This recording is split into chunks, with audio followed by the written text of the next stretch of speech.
Good morning, gentlemen and ungentlemen. This is a very exciting time. I have something very, very special to show you. This is one of the things at the very top of my bucket list, and I'm very pleased to have finally obtained one. Now, Heathkit stuff is, of course, cool as shit. Everyone loves Heathkit stuff, and everyone loves PDP-11s. So what could be cooler than a Heathkit PDP-11? Oh, yes. Oh, hell yes. So this is the Heathkit H11A. There isn't much about the H11 out there in video form, so I'm very excited to be able to kind of dive into this. I'm going to put out as much detail about this thing as I can. This is going to be a very exciting project. I have no idea if any of this works, but we'll find out. It's an LSI-11 computer, which means it uses the qbus architecture. There were two different buses that the PDP-11 used. The older unibus, which is arguably the better version, and the qbus, which was used in the LSI-11, which is a little simpler. Something else to note is that there were two different H11s. There was the original H11, which is the same machine, except it doesn't have an LTC switch. It only has a DC switch and a run halt switch. And it used an older quad height version of the CPU card. And the H11A, which adds the LTC switch and came with a dual height PDP-11 2 card, which we'll look at here in a little bit. Anyway, let's look at the front panel controls. First, there's a DC on-off switch, of course. There's a run-stop switch. This lets the CPU run freely, and when you switch it into halt mode, I think, depending on how the CPU card is configured, that kicks it over into the monitor program. See, the qbus doesn't have provision for like front panel switches, like the unibus does. All of those PDP-11s with all the blinking lights and all that shit, those are unibus PDP-11s. But what it does instead is built into the CPU firmware is a little monitor program that runs off over the console serial port that you can view memory with and deposit values and all of that shit the same way that you can with the front panel switches on a big PDP-11. And finally, there's the line time clock switch. The qbus power supplies generate a 60 hertz square wave based on the AC frequency, and this turns that on and off. That 60 hertz square wave, when it's turned on, is fed into an interrupt line on the CPU card and on the bus, which then gets passed to the CPU card, and that's what it uses for multitasking, which is a little strange, but whatever works, I guess. Let's go through those cards, and once they're out of the way, then we can look inside the thing. All right, here we have the cables that hook to the serial and parallel cards. I'm pretty sure they both use the same cable with the same connector, which is a little bit funny. Apparently these are supposed to mount in the back of the box. These things are. And then you're supposed to have these other things that plug into this and have like a DB25 connector hanging off of them. And I don't have any of those, so we'll probably have to make some funny things for that. Alright, and yeah, sorry about my fingers being so filthy. I'm working on a tractor this morning, but you'll have to just deal with it. Alright, let's look at this amazing conglomeration of qbus cards. Where to start? There are basically, aside from being short a CPU card, there are basically two PDP-11s worth of cards here. I'll just start here. Now this card doesn't appear to have much going on, does it? These green things down here, those are actually resistor packs. This is a bus termination card, which which normally isn't needed in a qbus system. The CPU cards provide bus termination unless you're using a backplane extension cabinet, which this didn't come with. But there is one of the boards. This is the board that's used for connecting expansion backplanes together. It just breaks the two A and B qbus slots out into ribbon cables that go into the other backplane and into another one of these cards. And then in the expansion backplane, you do have to have bus termination at the opposite end of the bus. If you guys are interested in what bus termination actually is, we can cover that in a different video. Let me know if you want to know about that, and I will do my best to explainify it. This is the very same PC board as that termination card, except it's got more shit on it. I had to look this one up. Apparently, this provides bus termination. It also provides a floppy boot ROM, even though I don't have a floppy controller with any of this stuff. And it does something else. It provides memory refresh, DRAM refresh. What else have we got here? Okay, this is a Heathkit card. Now, Heathkits, of course, were kits generally. So when you bought this thing, you got the CPU card, like an actual deck LSI-11 CPU card, already assembled. But the rest of it, the power supply and all of these other expansion cards, the Heathkit branded cards, they did come in kit form and you had to build them, I think. So this is a serial card. The 85-2091-2. I haven't found any documentation on this yet. Here's another, no, this is the one that I do have documentation on. Here's another serial card, which is almost the same, but not quite. This one has some extra resistors on it, I can see. The board layout is almost exactly the same. Otherwise, as far as I can tell, this one has a newer style of resistors on it than this one does. This one is an 85-2031-3, and I can't find a manual for it. But I assume that, you know, the jumper settings are the same for both of these cards, and I think I do have a manual for this one. So these are both Heathkit cards. There's, oh, I guess you probably can't see that under my shitty lighting, can you? So, that's interesting, right? Now, there's been some funny business on this card. Something very, very interesting has gone on right there. Man, my fingernail's dirty. That shit just won't come out either. Anyhow, there is some definite funny business there. This card is going to bear further investigation. Alright, now this is the Heathkit version of the parallel card. And when we say parallel card, I'm not talking about like a Centronics printer interface.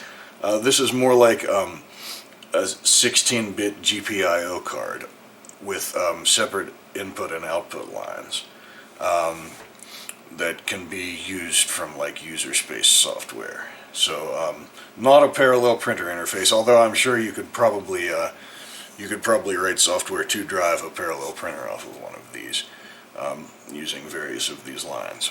So that's pretty interesting. I think it might be interesting to what else we got here? I have some of these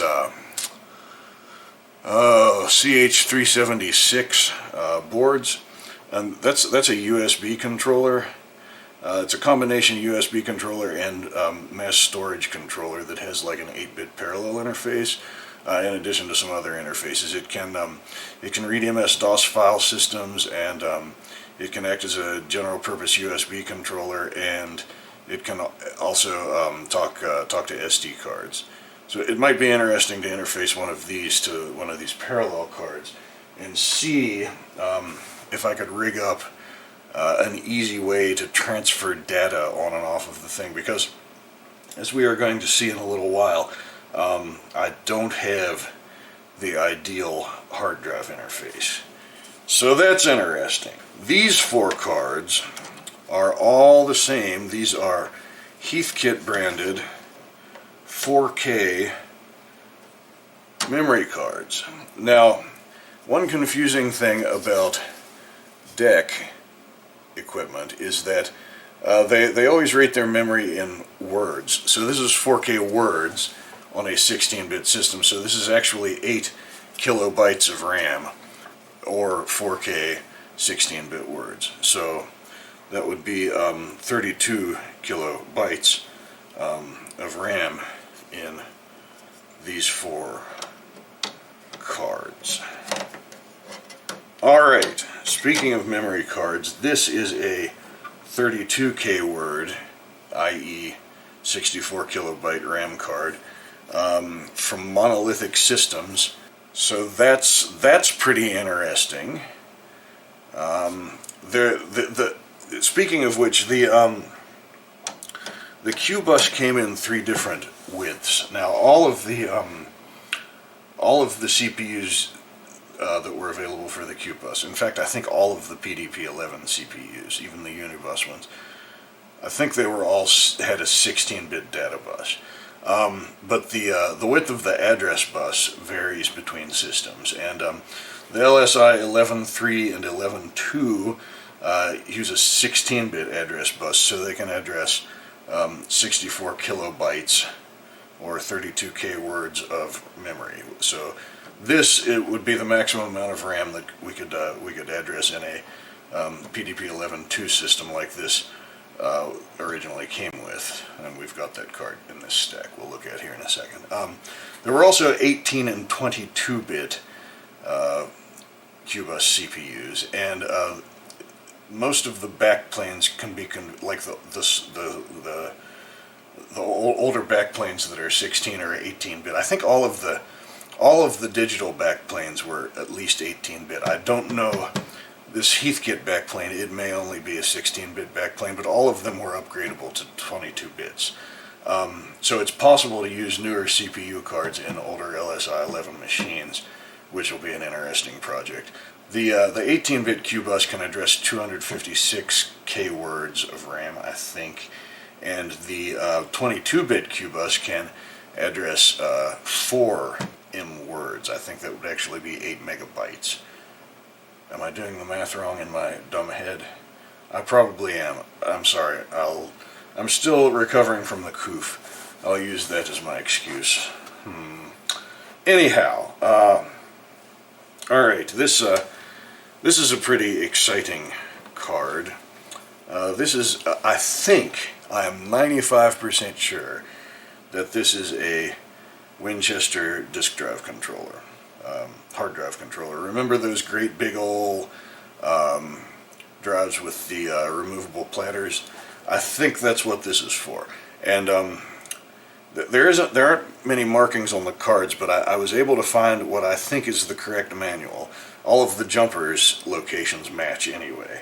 So I'm pretty sure that this is the correct card for the manual that I've got, but this is actually a SASE interface, which was like the predecessor to SCSI.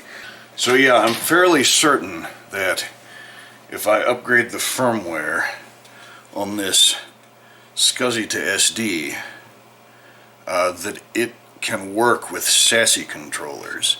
So that may be like a hard drive emulation solution without using the Qubone. However, this controller uses a 256 byte sector size, which the SCSI to SD can be configured for. However, Linux can't read shit that doesn't have a sector size that's a multiple of 512 bytes. So even if I get these working together, it'll be difficult, I think, assuming I'm reading the documentation right, I think it'll be difficult to access this SD card from a Linux box and get software on and off of it to run on the PDP-11. So that's one of the reasons that I was thinking some kind of parallel interface with the CH376 controllers might be an interesting way to get software on and off of this thing. I don't know. Okay, this is an M7944. I'm pretty sure that this is a 4K word digital memory card, and it's an old boy. Look at the old style resistors on that thing. This is an M7940. I'm gonna have to look up this card. This may be a newer serial card that'll run faster than 9600 baud, which would be pretty sweet. Yeah, I'm gonna set this one aside and look for a manual for it. Now here's the CPU card. Let's look at it later. Last, and this is a parallel line unit. I guess these are pretty much the same as the Heathkit cards, except they just use more pins on the connectors. That's a little funny. M7941 parallel card. Same thing. It's not a parallel printer interface. It's more like 16-bit GPIOs. All right. So finally, here is the LSI 11.2 CPU card, and LSI stands for Large Scale Integration. Before this, they built their CPUs from like lots of discrete components, and they were great big, but here we see all of that stuff integrated into these 5 LSI chips, which is why they called it the LSI 11, and put onto this comparatively small card. So the deck manuals call this the microcomputer. It is possible for this to operate with nothing else other than power. Well, and a serial card, so you can get some I/O, so you can get a console. But that monitor program is built into this card, the one that lets you do the same sort of shit over a serial port that you would have done with the front panel on a Unibus PDP-11. All right, and let's look at some cards that I already had for another PDP-11 project that didn't go anywhere, which I will talk about later. This is a PDP-1173 CPU card. That's a 22-bit CPU card that's capable of running 211 BSD Unix. So one of the things that I want to do is upgrade the backplane in this thing to work with a 22-bit CPU card and get 211 BSD running on this thing, which I think would be pretty freaking sweet. I'm pretty sure that this card works. According to the status LEDs, it passes its own self-checks. That's all I can tell you, because that Tektronix PDP-11 that I was planning on putting this thing in, it ended up only having one qbus slot. All the rest of the cards were proprietary. I never actually made a video on that thing, did I? I'll show it to you at the end of the video very, very briefly. Anyway, PDP-1173 CPU card. This is the A revision of this, I think, which has some bugs. This socket right here is for the floating point unit, and I think that this card is buggy when the floating point unit is installed, but we don't need a floating point unit for my purposes, and that made this card much cheaper than it would have been otherwise. That and the fact that one of the tabs is broken off of it. But I'm pretty sure it works. And this bad boy right here, which I still need to assemble, this is a quad height qbus card. This is the Qubone, which is made by, I apologize, bro, if I'm butchering your name, but I only speak Appalachian, not German. But this is made by Georg Hope in Germany, and what this does is allows you to interface a BeagleBone single board computer to the qbus and emulate PDP-11 hardware, including disks, RAM, and some other stuff. Not Ethernet, unfortunately, I don't think, unless they've added that new. But this is the kit version. It came with all of the surface mount stuff installed and all of the CPLDs programmed, but I do need to populate the rest of it. And I think I'm also going to have to source all of these no longer available DEC branded bus transceiver chips too. Well, no, I'll be damned. That is the 8641 is the bus transceiver, right? Yeah. So, I didn't think the kit included those, but by God, I see one of them in there. Well, maybe they are in there. Yeah, there's 2, 3 of them. Well, shit. I guess I've got everything I need to put that together. So that's sweet. Now this thing you can like make file systems with SimH and copy them to the BeagleBone's SD card, and then the PDP-11 can use those file systems as if they were actual hard disks. So that's a little bit more straightforward than fucking around with that SASE controller. But if I can get the machine running without this, it would be a little bit more legit, you know what I'm saying? I'm going to have to use this for RAM eventually too if I want to run 211 BSD. But I can probably make an SRAM card if I can find some qbus proto board, and that shouldn't be too big a deal. But anyway, so yeah, I'll make a video assembling this thing too when we get to that.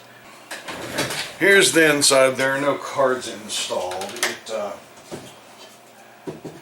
It shipped with a bunch of cards in it, of course, and they all came unseated during transport, but I don't think anything got damaged, so good. This is the card cage for the H11 right here. This is the power connector down here. There's the matching one down in there, and you can see that it's let's see now. This is slot number 1. Now this is a if you're familiar with qbus systems, this is a QQ backplane. It doesn't have any CD slots in it. It's just slot 1, 2, 3, 4, 5, 6, 7, and 8, like that. So we can put 8 double height cards in here. Fortunately, the Qubone, which is a quad height card, has some jumper settings so that it'll work in a backplane like this. But if we tried to put any CD cards in something like this, or this actual deck backplane, it could actually damage something. So we have to be careful what cards we use in this thing. The cards in the H11 backplane go in upside down compared to the way that they go into a digital backplane. Here's a deck backplane, and the cards in it would go in this way, but in the H11 they go in this way. Don't plug your cards in upside down, gentlemen. Let me show you something amazing. This is the most amazing capacitor that I've ever seen in a piece of consumer electronics.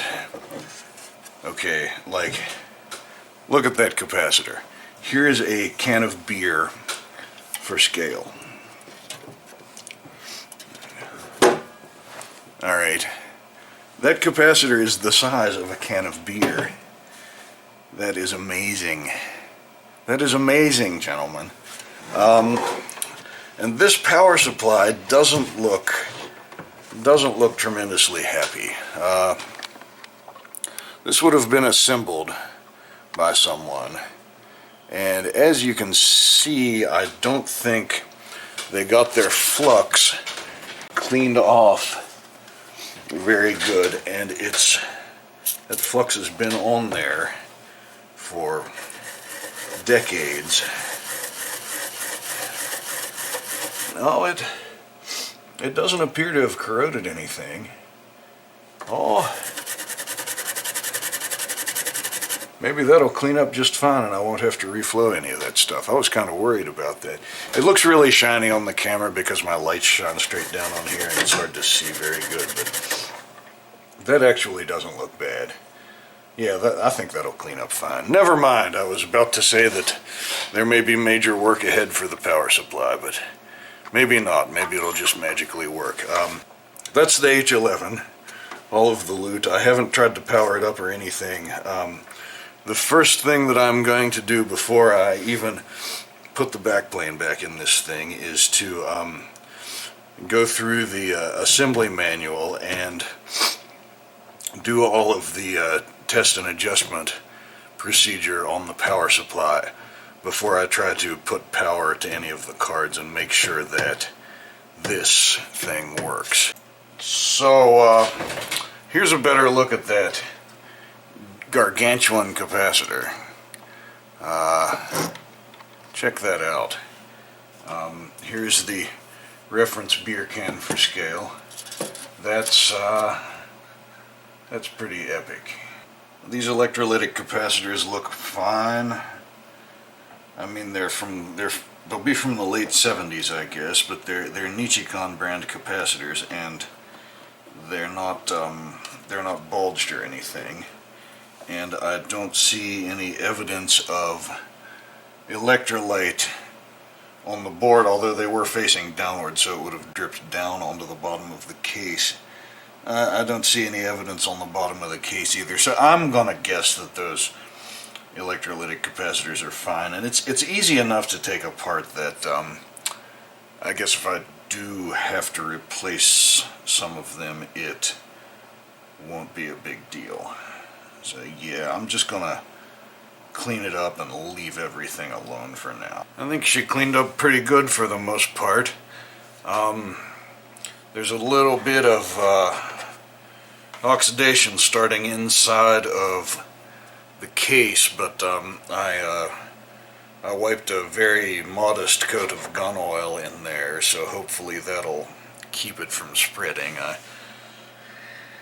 I guess if it gets worse, I'll have to go in there with some kind of rust converter or something like that, but I think it'll be fine. And all of that shitty old 50 or 60 year old flux, well, 40-year-old flux, I guess, came off of the power supply board good.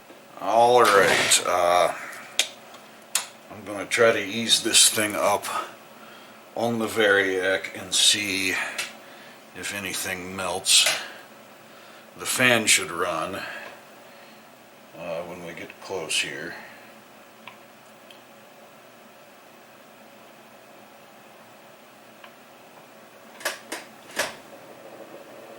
Yeah, there comes the fan. Alright. So far so good. Take this off the Variac and plug it into a regular receptacle. And there's some test points here that we're supposed to check, if I can find them.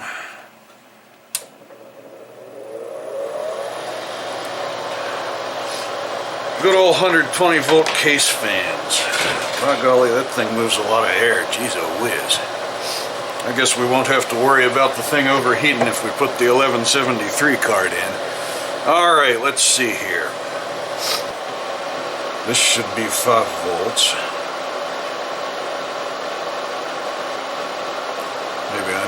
is the power supply ground here.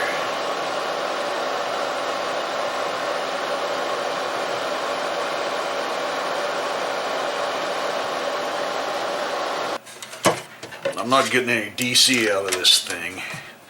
So, I've discovered that this big-ass capacitor has no bleed resistor.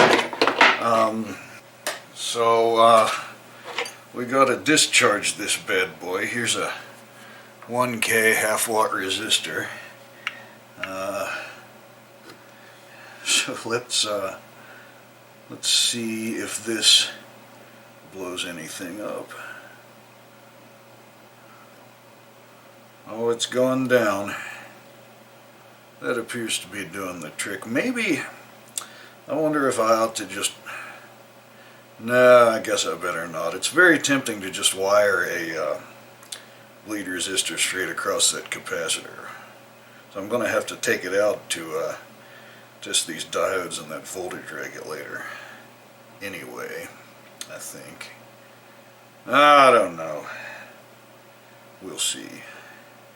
Well, shit, here's the problem, I think. I don't know if I can even get this on the camera.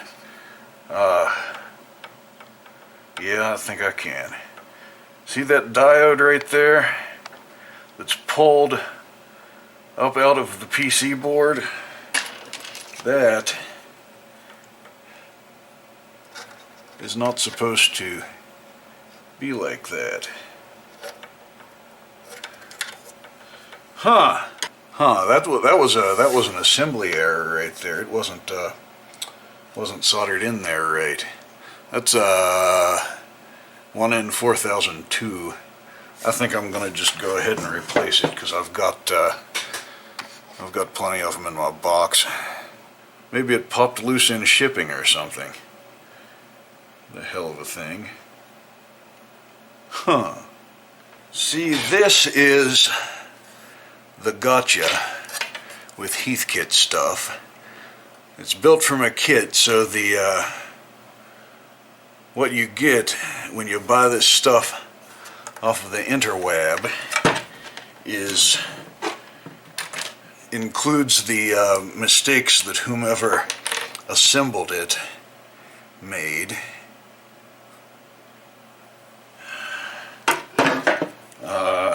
So yeah,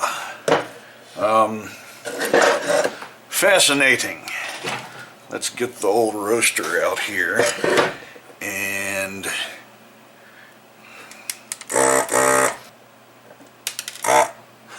fell right out. Now, yes sir, that was Le Classic cold solder joint. Make sure that is that's a Heathkit part number. 57-65. See if I can overheat that diode and fuck it up. Wouldn't that be a funny trick? We don't want another fucking cold solder joint though, do we? Where's my magnificator? That is ugly. Ugly, ugly, ugly.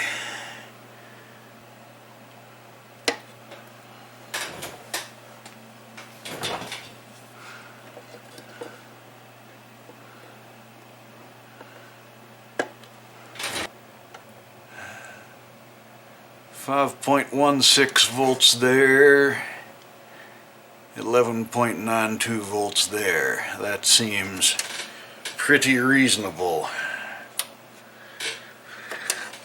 My guess is we have the thing fixed. The voltages look good, power supply's working like it should, the LTC signal is being generated right, and it looks like the power good sequence signals are being generated right, so I guess we're ready to put a card in and see what happens. Alright, so this is the 1173 card because it has diagnostic LEDs on it, and this is the 64 kilobyte. The 32K word, I gotta get in deck mode here. This is the 32K word memory module here on the other side. So let's see what those diagnostic LEDs do.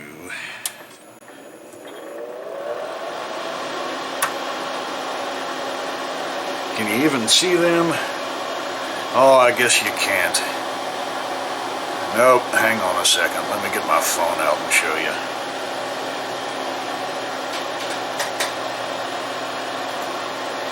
No, you know what? Actually, it's working. I'll just tell you that. It's saying that. Let's see here. It's saying that it's in ODT mode, which is that serial monitor that lets you do the shit that you would do with the front panel on a unibus system that we were talking about earlier. And it also says that it can't find a console serial line unit because I don't have a serial line unit plugged in. So I guess the next step now is to make a cable for one of these serial line units so that I can plug it into a terminal and see if we can get the ODT console to print something to the terminal, but I'm going to wait and do that tomorrow. It's going far better than I expected. I'm kind of waiting for the other shoe to drop to find out what's going to explode, you know what I'm saying? But nothing yet. Very cool. Okay, thanks for joining me. I'll see you next time.